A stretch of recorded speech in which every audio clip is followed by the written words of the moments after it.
All right, Sam, thank you. We continue to keep our eye on the flooding along the Grand River.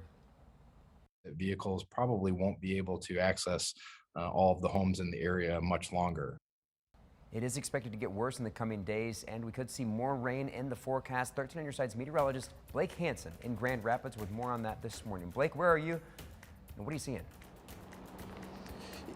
Yeah, good morning, Jay. We're out here in Comstock Park, or more specifically Riverside Park. The rain is pouring, and that's causing more havoc on our local rivers across West Michigan. That and those fluctuating temperatures we've dealt with over the last few days. I want to take a better look, a zoomed-in look here where we're at Riverside Park. You can see some of the water off the Grand River has overshot its banks, and that water is trying to work its way up into the parking lot that we're currently at. And this is just one of the areas that is currently dealing with flooding across West Michigan.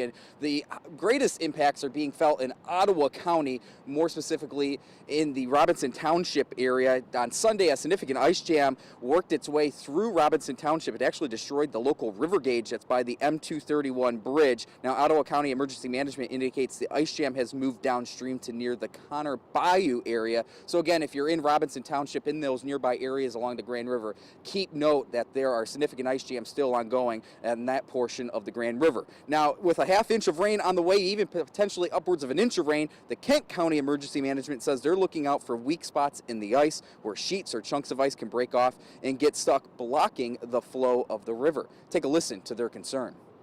And there's just a tremendous amount of water pushing against that ice jam. And you know, if there's one thing that we know about water is it's going to go wherever it can go. It's going to go where it wants to go.